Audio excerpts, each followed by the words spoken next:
I want to present a particular way of building your message that I've used at different times. I don't always use it, but I found it to be really quite effective. And I call it the grid. And let me just tell you where this particular approach came from.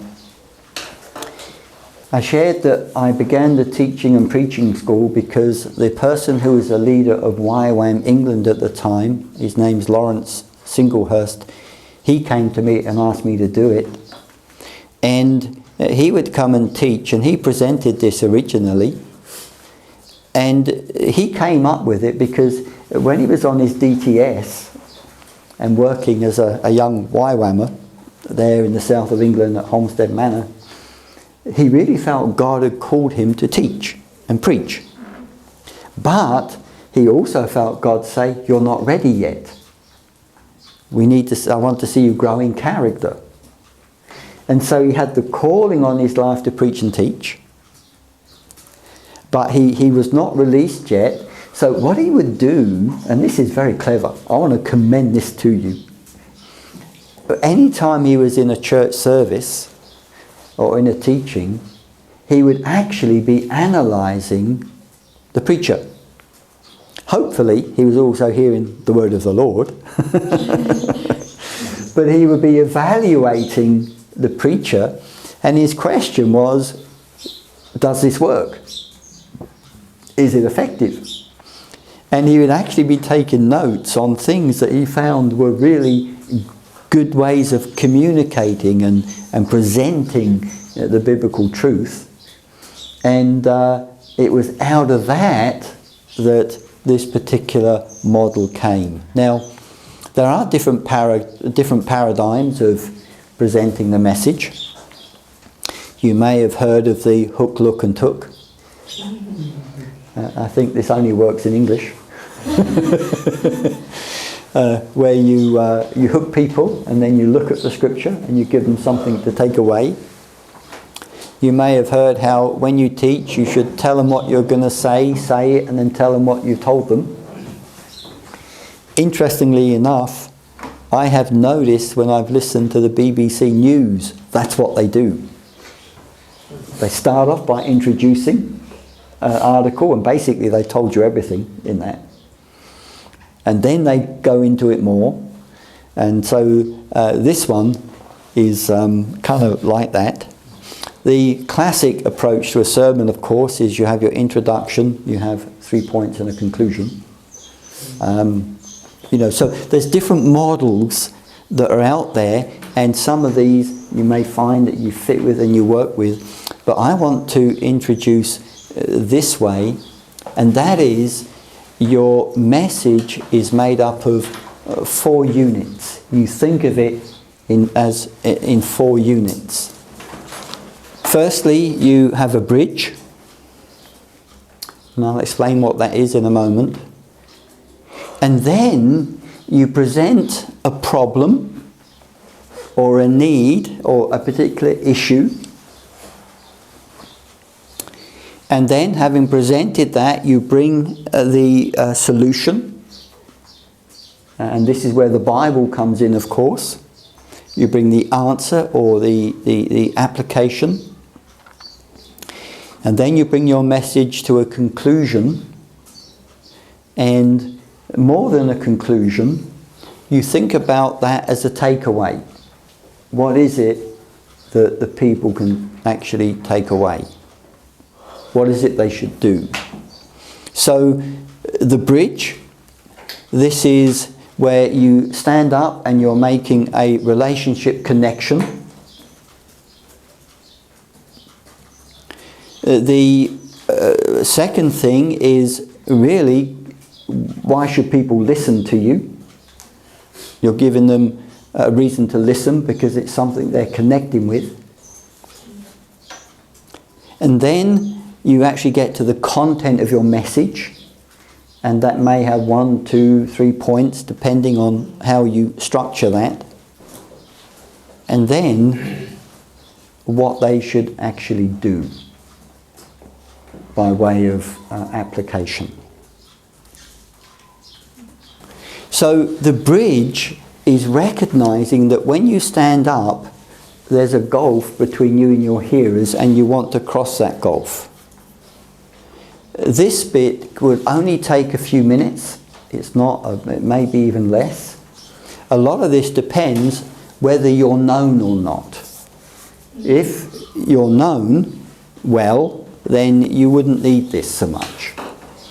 But if, as is the situation with us, very often we may be a guest speaker or not well known, what you want to do is to bridge that gulf. And the benefit of this is, firstly, it gives you an opportunity to break the sound barrier, start talking. Secondly, you can get your volume right. Thirdly, it gives people an opportunity to attune to your voice, your accent. They're able to hear you speak. And what you're wanting to do is bridge any gulf there is between you and them. And what you're talking about is stuff that has no great consequence. It could be that you tell a funny story. Now, my brother David was a good teacher, and he was good at this. He would stand up and tell a funny story. The thing about telling funny stories is they have to be funny. I've had experiences when I've told funny stories and they weren't funny. And that's another whole experience. It could be that you talk about the meeting, just comment on the meeting so far. It could be that you comment on your introduction. If you are not introduced, then you do need to introduce yourself a little bit. Because if you're not introduced, the people are sitting there wondering who you are. Now, this, years ago when I was in Malaysia, I can't remember the church I went to, but it was a Chinese church and it was up a high story. You got a lift up to it. And it's probably, I'm sure it's still there and well known. And it was a network of churches, I think, because every Sunday it seemed to me to be a different speaker. And they would just stand up and teach.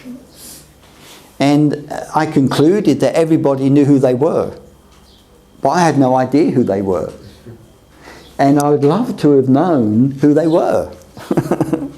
Just to have someone, just a brief introduction or them to introduce themselves. And so, introducing yourself is important because it also gives credibility.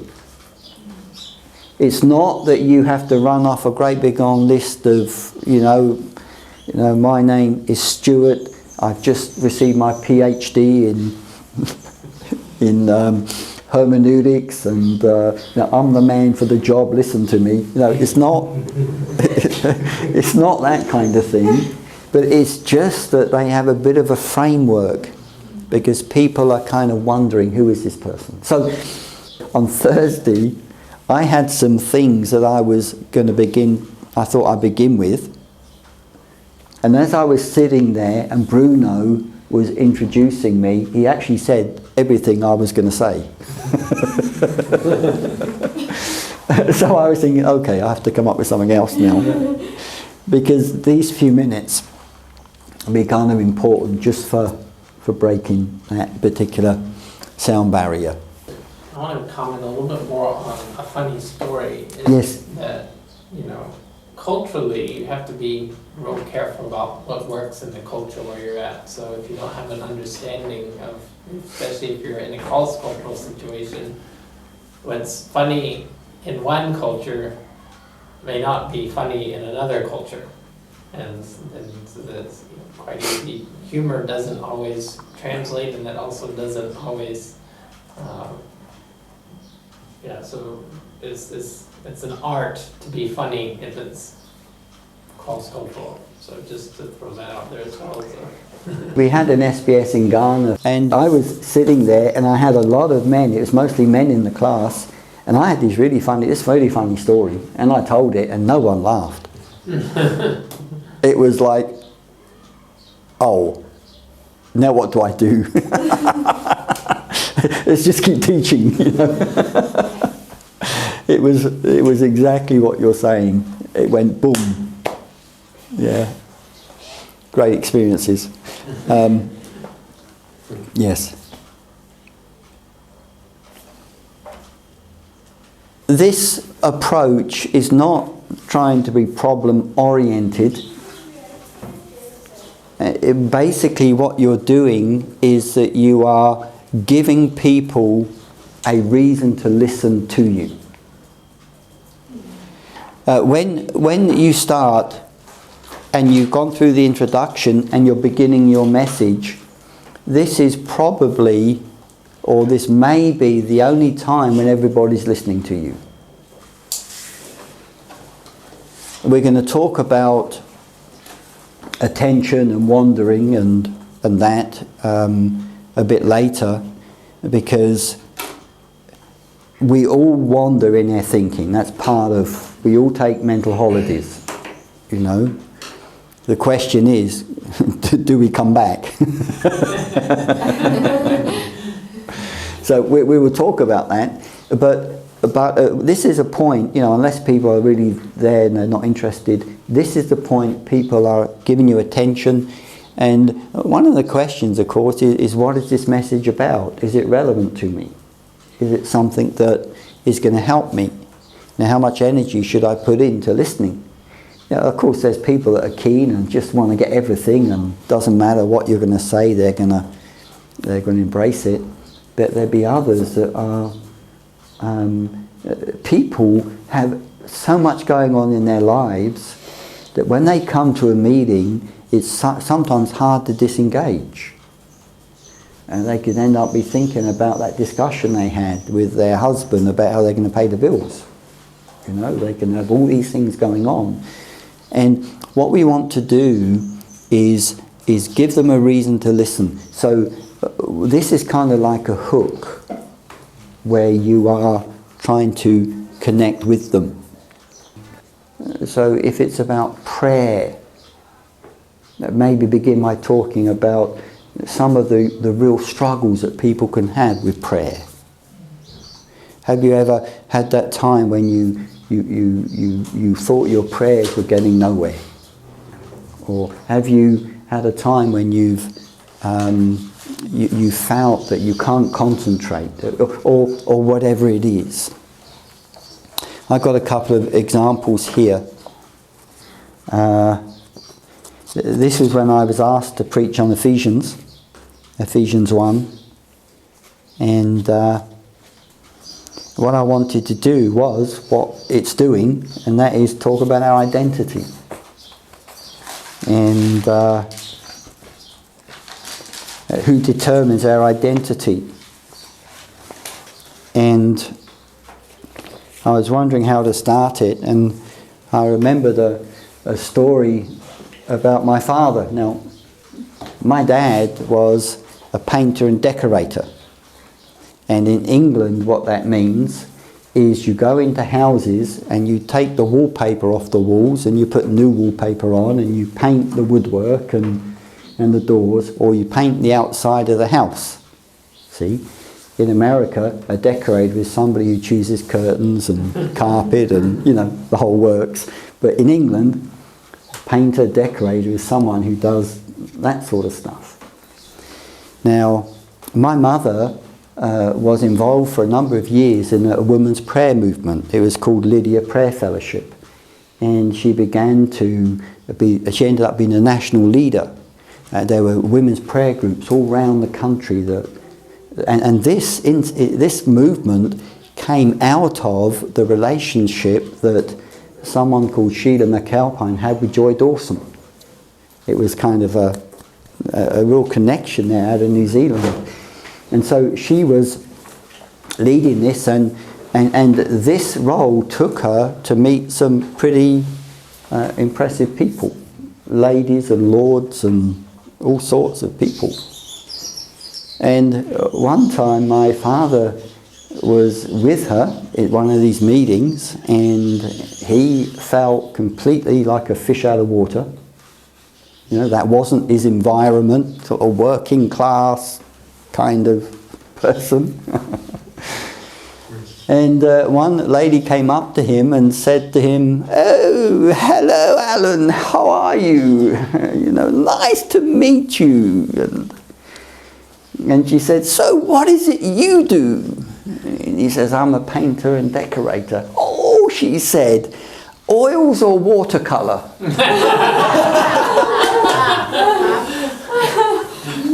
No, "I'm a painter," that's what he said. "I'm a painter."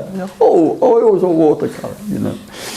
And I just know this was a really embarrassing moment for him, because he was just a humble house painter, you know, no great artist.